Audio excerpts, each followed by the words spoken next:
Explorers, welcome back to the Starship Lorecast. Is that a good new intro? The Starship Lorecast sounds like a good funk group, you know? Yeah. It's just a good funk We're the Starship Lorecast.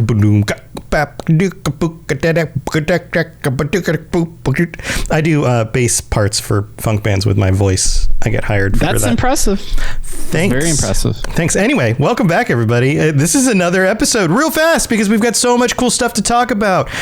We are your co-pilots. I'm Tom. That's Dave. And we're here again to talk about locations because we got a glimpse at some of the new locations.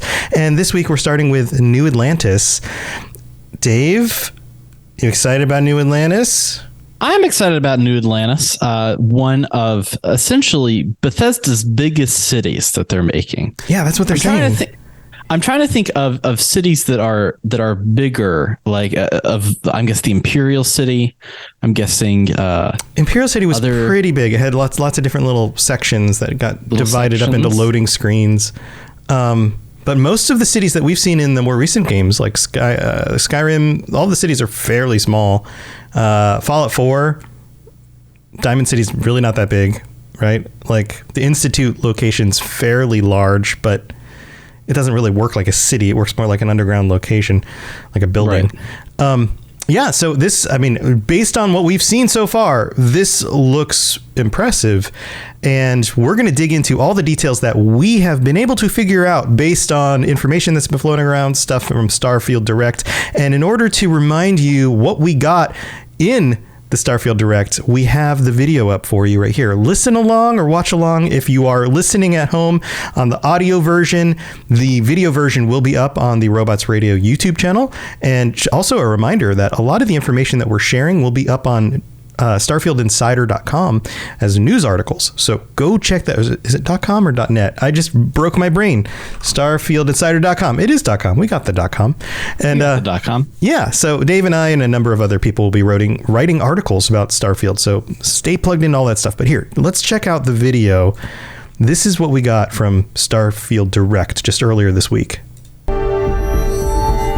The United Colonies is where you'll find New Atlantis, the first major human settlement in space. The people who live here value law, discipline, and the legacy of humanity.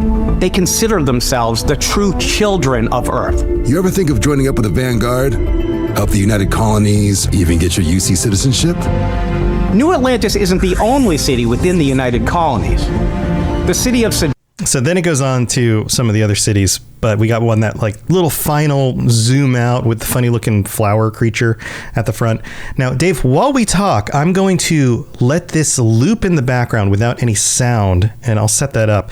But where do you want to start with this? There's a lot to dig into here. I think, oftentimes it's best to start on a large scale. So let's talk about things outside of New Atlantis, which is the star system that it's in, which is Alpha Centauri. Yeah, Tom, yeah. I think you had some interesting information on the Alpha Centauri system IRL. Well, yeah. So I got curious and I was like, okay, this is located in Alpha Centauri. What do we know about Alpha Centauri? And it turns out that I didn't remember much about, I feel like I've looked this up before. You know the name Alpha Centauri. You're like, oh yeah, that's a star. It's pretty close to Earth, I think. Like sort of compared to other stars. Well, here's what we know. And I'm going to read just the first few paragraphs from the Wikipedia article. Alpha Centauri, or also known as Alpha Sign Centauri or Alpha Cen or Alpha Sign Cen, is a triple star system, 3 stars, in the southern constellation of Centaurus. It consists of 3 stars, Rigel Kentaurus, Alpha Centauri A, Ptolemy B, and Proxima Centauri C. So there's A, B, and C for the main stars. Easy way to know what they are. Proxima Centauri is also the closest star to the sun at 4.2465 light years. So by light travel, that's not really that far. Like if we could create a spaceship today and we knew that we could get it up to light speed, which of course would be impossible by our understanding of physics and technology today, it would only take 4 years to get there, a little over 4 years of travel, which sounds like quite an adventure of a road trip or a space trip, I guess. But obviously, it would take a lot longer if you can't go that fast. So there must be some sort of technology going on that gets us faster than light travel, or at least close to light speed travel with other means of keeping people alive, like generation ships or something like that. But because in the game we're going to be zipping around between different stars, I would imagine that we have to have some form of faster than light travel.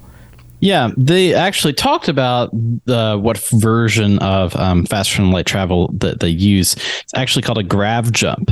They talk about that in a number of different, especially with the space combat and putting power on your grav drive. Right, but we don't know what that means. We don't know what the actual technology behind that is. Like a grav jump almost sounds like a gravity slingshot. Like you're heading, like they do this with satellites and things in space currently.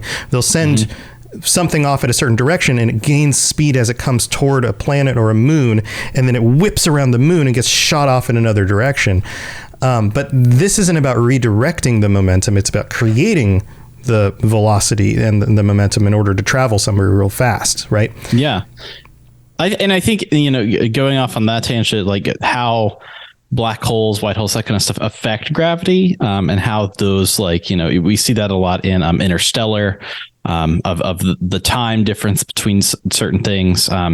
It could be different folds that they use to make the ships go faster, so it kind of like powers up and creates a gravitational anomaly. And technically you could have a powerful enough gravitational anomaly that it could fling you wherever, as far as calculating where you're supposed to go. I guess that's on the space facts of Starfield. But yeah, I think it's an interesting concept. I think it probably has to do with like using gravity to fold space-time to create like a wormhole would be my guess. But I'm sure we're going to learn more about that. But more details about Alpha Centauri. Alpha Centauri A and B are sun-like stars, class G and K respectively, and together they form the binary star system Alpha Centauri AB.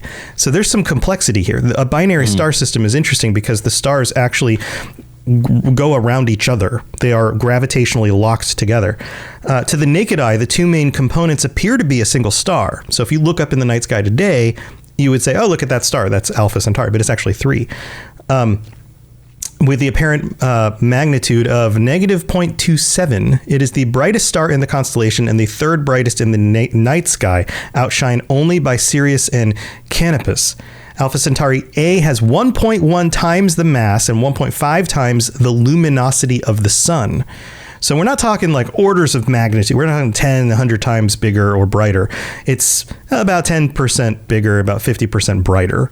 And Alpha Centauri B is smaller and cooler at 0.9 times the sun's mass, so about 10% smaller, and 0.5 times its luminosity, which is about 50% less as bright. So you add the two together and you get two stars that together are about double the size and double the brightness together. It's kind of interesting, like kind of coincidental how that kind of works. I don't know. And the pair orbits around a common center with an orbital period of 79 years. And then the article goes on and talks about some other stuff. So I thought this was really interesting because some other details I've learned about this is at one point we thought we may have discovered some planets around one of these stars, but it turns out that was like a mathematical error in the data the scientists were using, and then it got rejected. So as far as we know, we don't know if these stars have planets on them or not. So in Starfield, the running assumption is they do, and humanity has now placed a city at least on one of them. I mean, I think it's very interesting that this, like locationally and the distance that you've explained and like what we know about that, it's all very tangible. So it makes sense that this would be the capital colony if we're looking at, you want to put your next home base close to home. If you're doing a bunch of space travel, me being a space travel enthusiast, you want to make sure that your bases are real close. This is normally what you do when you travel. It's a normal day for me. Yeah, it's very grav drive, get yourself up in the cockpit, go hyper sleep. Anyways, found another base somewhere. Yeah. Like of how that the I guess a star system is aligned with the Sol system, Earth solar system. Mm-hmm. it seems like an obvious choice to put essentially a planet that would house the capital of a space empire. Right. Well, it also seems like one of the first places we would have gotten to, because it's one of the closest star systems, or it could be the star that is the closest of the three. We don't know which star this planet actually goes around. It just says Alpha Centauri system. So that one of the three, I guess. But we also see in the images that they show us that it's got large grasslands and trees and creatures that are alien to us, but are close enough to animals that we would maybe recognize, So it seems like they found a very Earth-like planet here. Yeah, it's very verdant. And it is the capital of the United Colonies, which is a faction that they've shown off. They've shown off three major factions and some minor factions, like Constellation. Your major factions they show off were United Colonies, the Free Star Collective, and the Crimson Raiders. I'm pretty sure that they're called. Yes. And this planet is called Jemison, Jemison, Jemison. So this is the capital. Now, this city specifically is designed to look like a city of the future. They talked about that a lot. This is the city of tomorrow. And during our Starfield Direct breakdown, you mentioned that it kind of reminds you of Epcot at Disney. It does. The way, the original pitch for, I'm not like the guy that goes to Disney World every, month or whatever. I'm sure Tom knows plenty of those people in Florida. I have some friends that seriously live out like the back gate of Disney World. Like, they can ride their bikes like 15 minutes to the front entrance and go in on the weekends. That's my sister. I'm not like that, but I do think it's interesting in a lot of their concepting that they do for a lot of their theme parks. Like, I think that's like super interesting. If you go back and look at pictures for Tomorrowland, which back in the day used to be called Lucasport because it was going to be a Star Wars world back in the 50s when they designed. Well, like Star Wars wasn't around yet, but. Right, but they were going to do a redesign of Tomorrowland and call it Lucasport. Wow! And when Star Wars became huge. Yeah, when Star Wars became huge, and they had a number of different essentially concepts that they put together of like, oh, this is how this travel plaza would look. This is how this. I guess like a ride of some sort in these buildings, and all the buildings are very like. Very sleek. Everything is very like kind of like motiony. It waves around a little bit on the edges. Yeah, the roads look like organic and smooth, but the buildings look very flat and geometric. Yeah. If you go to Epcot and look at kind of Epcot is known for its Circle of Nations, the Parade of Nations, the United Nations, maybe even, that's in the back part of the park that goes along the lake. But the front of it is very science-based. And so they have that giant golf ball, that's at least what I call it, with a number of different buildings that have that Starfield aesthetic of, very like angular. Some of them have these little walkways, and even in some of their new redesigns that they're doing for Epcot, they have essentially what looks like concept art for this, what is it? The capital of the United Colonies. This, what's the name of the place again? New Atlantis. Exactly. That's what I'm looking for. Yeah. They have a lot of that stuff that looks like that. So I think that part of the design will be like this idealist dream of, what that could be, because that's the whole thing that originally spurred all this Epcot Tomorrowland. It's like, what do we dream of in that space age? What could life be like? Now, sometimes it seems like this is the future where that works, as opposed to the futures where it doesn't, which is pretty much just every BioShock game. So. right. Every dark version of the future, from Cyberpunk to even Fallout, is a dark version of the future, although it's much more post-apocalyptic. But speaking of post-apocalypticism, it seems like Earth isn't doing so good, but this planet's doing all right. And I have to wonder if, like, what was the cause and effect there? Was Earth in decline, and so we founded a new colony, and so now this is the center of human space? Or was this founded and then Earth fell apart and it had to become the center of human space? I mean, you might be right. There's some speculation there of like, oh, were these like envoys sent from Earth? They made their own thing. They're like, yeah, we're good here. We don't need to go back. And then people started migrating around, like that history, that kind of like ancient lore for Starfield. I'm pretty interested in of how that all connects. Yeah. So we'll have to find more about that as we get to play the game. But this is supposed to fit into, now they mentioned, okay, so let me back up a little bit. They mentioned the NASA punk design aesthetic. And I've seen some places online where people were like the, I don't know, PC Gamer article. Maybe it was PC Gamer. Maybe it was, I hope I'm getting this right. I think it was PC Gamer, and they pulled up like the Western looking planets and design, and they're like, how is this NASA punk? And it's like, well, clearly not everything in the game is designed under the same aesthetic, because you have different groups, different planets, places that are light years apart with their own cultures doing their own things. The description about NASA punk has to do with the way the starships look like they're assembled, and some of the locations look like they're designed. So do we see any of that like NASA punk aesthetic here in New Atlantis? I think this is the primary place that you actually see a lot of that NASA punk aesthetic. A lot of that comes from the NASA punk in general comes from like 1950s to 1970s in America, where everything was like every kid wanted to be an astronaut. Yeah. That was like the most common thing kids wanted to be, was an astronaut. I'm not sure what it would be today, if it would be a YouTuber or a Starfield Lorecast podcast or whatever, kids. It's probably what we do.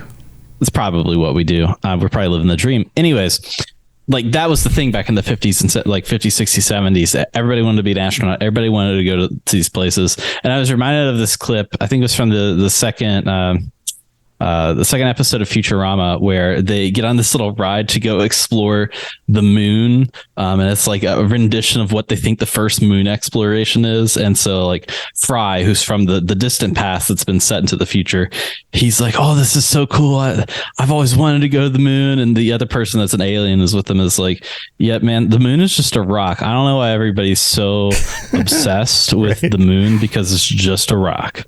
So there's kind of like an optimism built into that. And it seems like that's really on display here in the city. Like everything is really, it's almost like it's all marketed towards that. Like the city is really like moving towards progress and establishing themselves and making their mark upon the galaxy. But I'm curious, in comparison to other places, if there is kind of like an underlayer of pessimism when it comes to that, of, maybe we don't all need to be, maybe we just need to be living our lives, rather than we got to go Starfield it. We got to get in the spaceships. We got to go conquer some planets. Yeah, let's go do it. You know what I mean? Yeah, no, I get a sense that this is probably one of those utopias. Like it looks utopic. But underneath there's probably a certain amount of struggle and people trying to get by. It's like it looks like the kind of place where the government keeps everything clean. Like the street cleaners are out every night. All the buildings are kept up really nicely, all of that stuff. But even like that image that just popped up there of the robots are very NASA punk. They all look worn down, like they've been around for a while. The humans all come from different places, and I'm sure they have different goals and agendas. And it was mentioned during the event that the main organization that you become a part of is like the last group to actually even consider going out and exploring. It's almost like everybody has kind of found their place in space and have settled down or feel contained to their lives, and that's it. Like that whole, like you're saying, that 1950s, 1960s fervor for exploration has really died down, and these people are just kind of living their lives, just trying to get by at this point. Right. It's interesting that a lot of the places that we're going to go seem to be unexplored, seem to be new planets that we're going to and checking out, that may be desolate. They may be teeming with life. There may be an old base there or something, like to push that boundary beyond what we would consider the major cities and settlements. Kind of going along that optimism, pessimism thing. They talk about the values of New Atlantis, law, discipline, and the legacy of humanity, and that they consider themselves the true children of Earth. So when you hear a statement like the true children of Earth, that is a divisive statement, meaning it creates an in-group and an out-group. They are defining themselves as the in-group, and so anyone else is on the outside of that. Also, if they're focusing on law and discipline and all of these things, to a certain, just like many other concepts, up to a certain extent, that is a good thing. It's good to have laws. It's good to have discipline. It's good to make sure that society is in order and everything works together. But you pass a certain level of that, and it becomes fascist. It becomes authoritarian, oppressive. And so any too far in the either direction of law or chaos ends up in a system that most people don't want to be living in. There's a balance in the middle, right?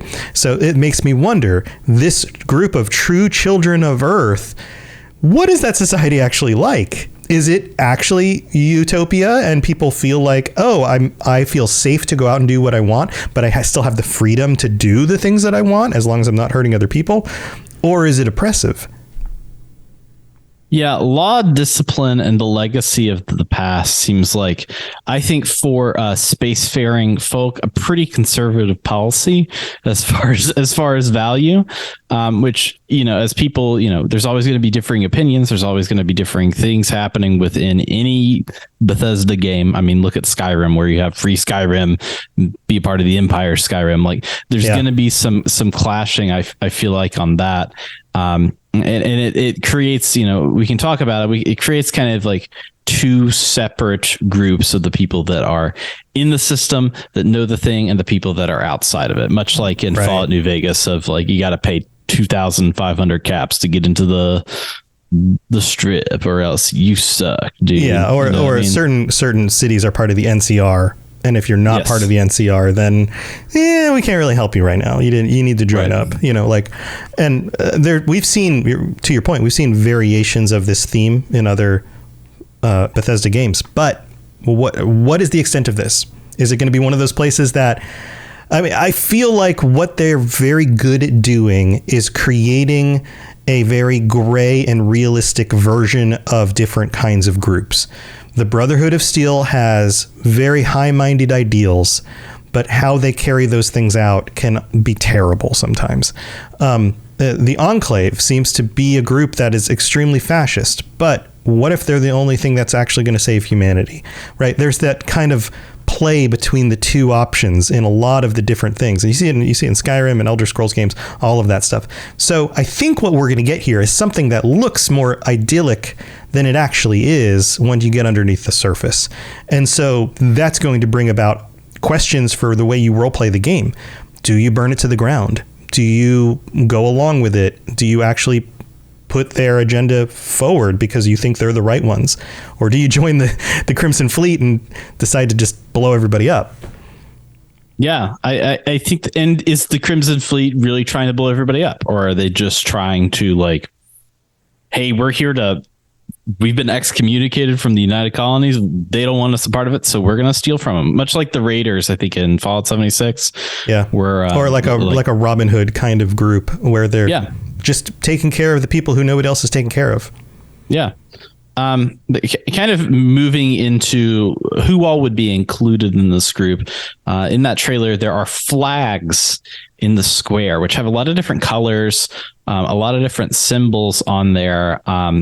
And I'm curious, it talks about the United Colonies. So my estimation, looking at a bunch of different flags around a central area, I'm estimating these flags stand for each of the colonies in the United Colonies rather than just simple, here's your little decorative flag. I paused it on the screen and they're all within the same kind of color band, lots of blues and whites and a little bit of red, and which feels very America.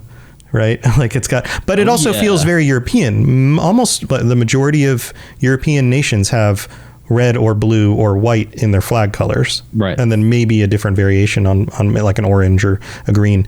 I think each of these, and you can see the different symbols on each one. I think these work kind of like the symbols for the cities in Skyrim. These are separate colonies on different planets. And each colony is going to have its own kind of flavor, its own kind of world thing going on, but they're all part of this collective, and this is the capital of that collective. Yeah, and I'm curious from some of the more oppressive things that we talked about of like, oh, the law, order, and the truth of humanity and all that stuff. In history, we know that colonies of major factions like the United Kingdom, some of the Dutch colonies, Spanish colonies, that kind of stuff. The French, basically every colonial power. Right. Every colonial power. The majority of those colonies over time have been I would say the overarching majority had a lot of issues. They were exploited. The colonies were exploited. But here's the thing. The difference between colonialization at that time and colonialization here is in the past, you had a big military power going to places where people were less technologically developed and exploiting the populations. In this case, these may just be different colonies that were founded. So it wasn't that they were taking land from other people. Mm-hmm. They were founding a new location, and then they decided, okay, yes, well, we're going to either we were sent by by New Atlantis or by the main group or whatever, or they were isolated colonies that decided once they developed to a certain point to sign on and become part of it, like adding another state to the United States or something like that. Right. I think that's a good point of the difference of how, because you had original people that lived in these lands, the native people, and how they were completely pretty much destroyed for most of the colonies that were put in place in these places all over the world. But here you don't really, not necessarily. I don't think we're doing a bunch of alien killing just quite yet. And I don't think that those indigenous populations would have been in those places long enough for a more powerful group to come and try to exploit them. My guess is that those colonies were as technologically advanced as anybody else. They just decided that being part of a bigger group was a good idea, or they were founded by that bigger group. Yeah. Do you wonder if there's an economic system of they all have to pay taxes to whatever to be a part of it? And is there some guy that's holding a key on a kite waiting for lightning, and another guy who's singing about how he wants to be in the room where it happened, that kind of stuff? Is there anything? Yes. Is there going to be tea in the starport? Are we knocking the tea in the starport? Is Lin-Manuel Miranda a character in this game and writing plays about it with awesome music? Maybe. I don't know. I guess we'll find out. Speaking of war situations, there's a war memorial. What do we know about this? Yeah, it seems like that there is a battle that has happened. That's running off of pure speculation here. They have a war memorial kind of in the middle of this the central area with a lot of the flags. It's kind of connected in this big veranda that it seems like you get to when you first arrive at New Atlantis. Mm-hmm. And my question is, what was this war? Is this how, they became united as colonies, or is this how the Freestar Collective was formed, or is this what defined the Crimson Raiders? My question is, what does a Star War look like? Yeah, right. So the United Colonies are united and the Freestar Collective is not. So you have this dynamic that's federalism versus confederalism. Mm-hmm. Are those the right words? Yes. So the United Colonies seems like a federation. The Freestar Collective seems like a confederation, meaning that they are a much more loosely connected band of individual places that all make their own laws. So my guess is the United Colonies have some sort of federal overhead, much like a country like the United States. And then they have individual colonies that work like states with some of their own laws, but they all have to play the same way with the federal laws, right? Whereas the other group is no, screw that. We want our own autonomy, but we're going to work together. So there's no federal overhead. My guess is that for the United Colonies to separate themselves and define themselves and maintain that, or the other way around, the Freestar Collective to separate themselves, there had to be some sort of breaking off point between the two. There was probably a war for most likely the Freestar Colony saying, leave us alone. We're not part of you, or we're no longer part of you. And there was maybe a civil war or something that happened. That's my guess. The Star War. Yeah. They have to talk about the Star War. Not plural. Not plural. Not plural. Nope. Just the one. Just the Star War. Just the one Star War. Yep. kind of building off of what you're talking about this conflict in the military. In the trailer, they show off this essentially recruiter for their military called the Vanguard. Yeah, and they say, "Hey, come join the Vanguard," and we'll talk about this in a minute. But if you join the Vanguard, you get your citizenship in the United Colonies. So my question is like, the Vanguard in that term, it seems like is more of a group for protection. Well, that was my assumption too. Okay, so Vanguard. I'm thinking, okay, what are the pieces of this word mean? Like a van is a consolidated group, kind of like if you had an army marching together, that could be a van of soldiers. And the Vanguard would be the part of that group that was defending the van, right? That seems to make sense, but it actually isn't true, because if you look up the definition, so according to the Oxford Dictionary, a group of people leading the way in new development or ideas, meaning the group at the front, or the foremost part of an advancing army or naval force. So this Vanguard might be interested in advancing into the Freestar Collective, in like taking back land or colonies that they thought were once their own. I think you're hitting on something of like, you know, this may be seen as like, oh, you're gonna be protecting the homeland, but really it's maybe that's what they're pitching it as, to get people to sign up, like defend the homeland, defend your home planet, defend your colonies, fight to protect what you believe in. And we've seen this in modern militaries over the last 100 and something years. Sometimes the thing they're pitching for you to get you to sign up is not the thing you're going to actually be doing once you're enlisted. Yeah, it's a classic Starship Troopers. When it comes to that trope, especially in the media. Yeah. But it's interesting that they're kind of holding citizenship over these folks' heads. Like they're like, oh, if you join up with our military, then you'll earn your citizenship in the United Colonies. And so what does that come with? I mean, is that like, oh, I'm a citizen now, so I can just hang out on this little beach that's pictured in the trailer? Right. Like I just get to go to the beach and just like kick a soccer ball with Vasco all day. Well, like, my guess is, I mean, it's a federal government, so the government probably has certain things in place that benefit the populace if you are a citizen. Just like in the United States, like citizens get certain rights that non-citizens don't.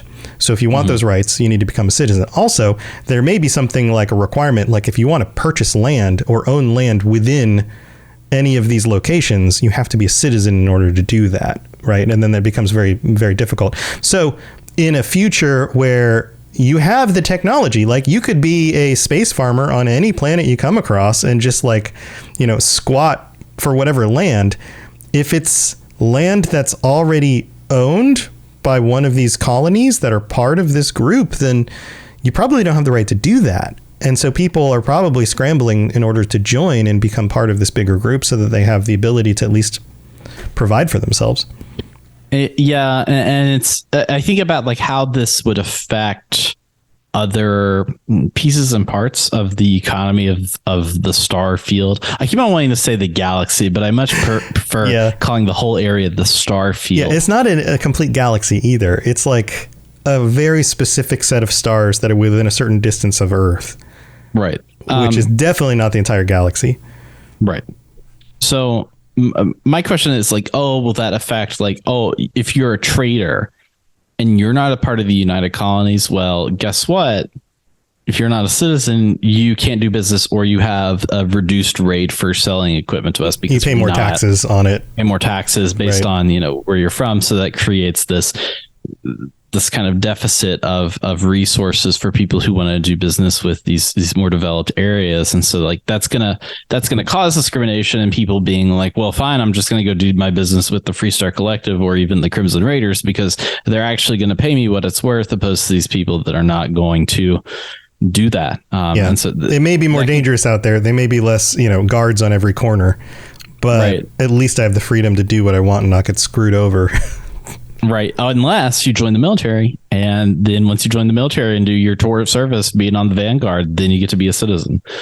Like some of that stuff is interesting to me. You did mention Starship Troopers. Do you think we're going to have situations? Because you know how these games are. There's the main storyline, and the main storyline takes you through like different factions and the things that you would probably want to see. But then there's going to be side quests, and there's going to be other crazy planets out there. Are we going to get a Starship Troopers like side quest planet where the colonies are trying to settle a new planet, but it's got giant bugs on it, and so you have to march into battle with other soldiers and gun down a bunch of giant bugs?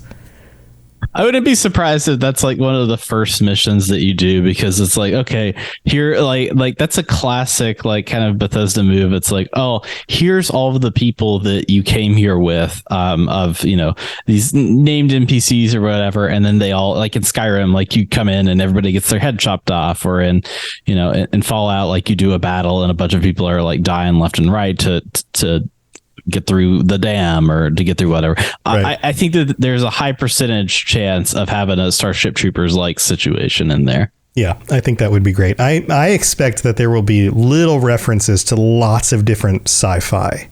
Oh, like, yeah. We're going to get some sort of Stargate reference. We're definitely going to get Star Wars references and Star Trek references. But some of the lesser known sci-fi stuff like Firefly, The Expanse, Dune. Yeah, we're going to get some of these things. So if you are fans of those other series, keep an eye out. Let us know when you play this game if you come across something that we haven't noticed yet, and be like, oh my God, did you notice that Dune planet? And we'll be like, oh, what? Sandworms? Yeah, man, sandworms. So we're like, oh, awesome.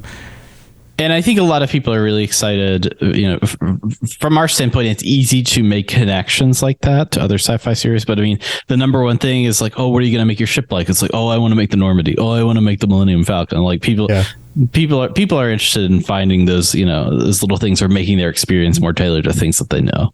Yeah, that's true. That would be cool too. Maybe we should do a little contest where like whoever designs the coolest spaceship, or the spaceship that looks like another spaceship the closest. That could be fun.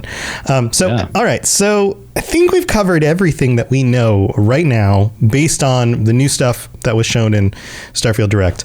We are going to be going over some of the other locations on future episodes. So make sure you are subscribed to either this audio podcast subscription feed, I guess feed's the word, or the YouTube video that you're watching this on, or whatever. So make sure you subscribe so you can come back. We're going to go over all the details. Plus, we had a very, very nice fan of the show send us a document with a whole bunch of details. They went through every single frame and pointed things out. So thank you very much for that. And we'll be noting some of the things from there as well, because there's definitely stuff in the gameplay that they've shown us that people are not talking about yet.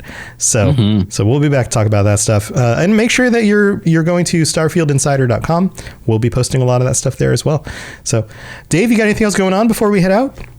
I do my Rad Rolls podcast. It's a tabletop actual play podcast where we play Fallout 2D20 and some other games.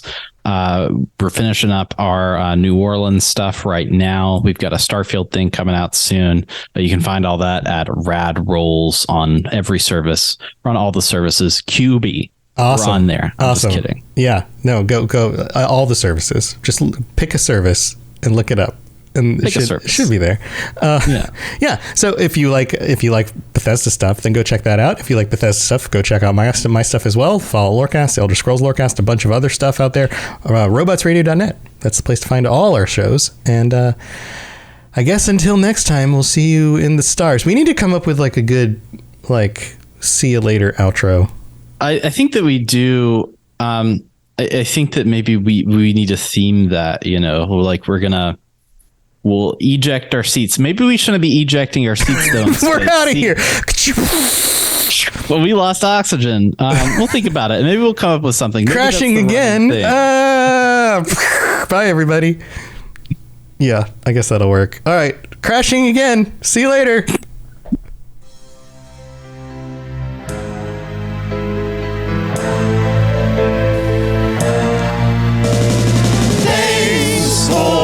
Listening to the podcast. We hope that you enjoyed this show. Did you know that parodies are copyright protected? Tell a friend and review on on iTunes or other services. Dave and Tom excited for Starfield. Let's all speculate and wear no shoes. Hey, why aren't we wearing any shoes? Because shoes rhymes with iTunes, and that's the best I could think of.